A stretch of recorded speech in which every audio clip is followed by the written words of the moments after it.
নমস্কাৰ, আসসালামু আলাইকুম। আজি এটা বিশেষ ভিডিঅ' লৈ আহিছোঁ। আমাৰ অসমৰ CM হিমন্ত মামাক দুটামান কথা ক'ব আহিছোঁ।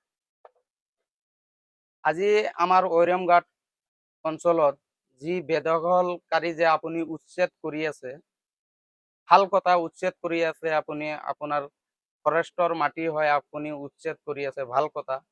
কিন্তু আপুনি যে বাছি বাছি সংখ্যালঘু আমাৰ মুছলমান মানুহবিলাক যে টাৰ্গেট কৰি এইবিলাকক যে আপুনি যে হাৰাশাস্তি কৰি আছে, এইটো মামা ঠিক কৰা নাই আপুনি।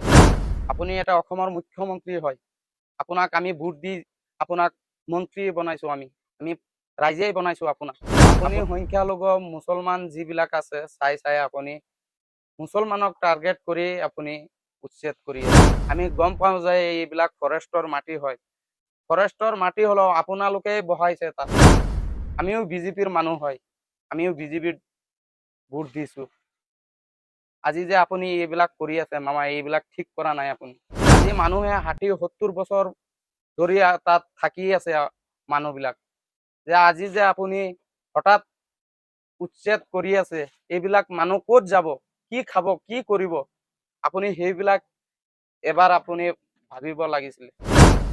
আপোনাক আমিও সাপোৰ্ট কৰো যে আপুনি যে যিবিলাক কাম কৰি আহিছে, আপুনি বহুত ভাল কাম কৰি আহিছে।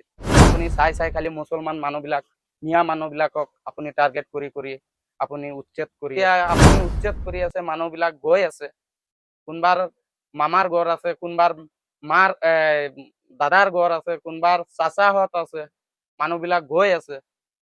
তাত যায় মানুহবিলাক কিমান দিন থাকিব মানুহৰ ঘৰত? মানুহবিলাক এতিয়া ক'ত যাব, কি খাব, কি কৰি আছে, আপুনি এইবিলাক একবাৰো খবৰ লোৱা নাই।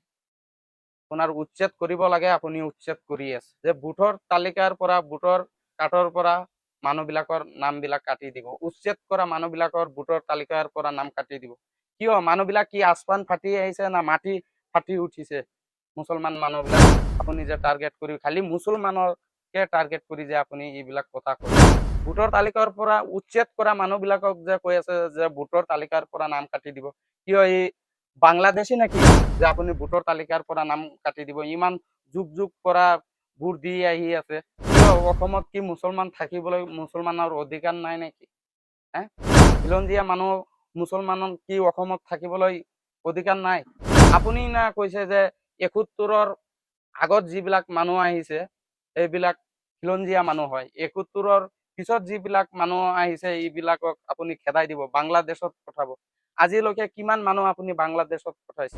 আপুনি নিজে কৈছে যে ৭১-ৰ আগত যিবিলাক মানুহ আহিছে এইবিলাকক আপুনি নাগৰিকত্ব দিব, আৰু ৭১-ৰ পিছত যিবিলাক আহিছে এইবিলাকক আপুনি উচ্ছেদ কৰিব, খেদাব অসমৰ পৰা। আমিও আপোনাৰ লগত আছো, পুৰা ৰাইজ আছে আপোনাৰ লগত। আপুনি খেদাক, মানুহ বিচাৰি ওলাক, মানুহ পঠাক। আৰু এতিয়া উচ্ছেদ কৰা মানুহবিলাকক আপুনি কৈ আছে যে এইবিলাকক ভোটৰ তালিকাৰ পৰা নাম কাটি দিম, খেদাই দিম। ক'ত খেদাব? এক কাম কৰক মামা, আপুনি সব আমাৰ মিয়া মানুহ যিমান আছে সব লাইন ধৰি থিয় কৰি আপুনি এটা এটাকে গুলি মাৰি মাৰি দিয়ক। হলেও ইমান হাৰাশাস্তি নাদিব মামা, হাত জোৰ কৰি কৈ আছো মই যে আমাৰ মানুহবিলাকক ইমান হাৰাশাস্তি নিদিব, খিলঞ্জীয়া মানুহবিলাকক।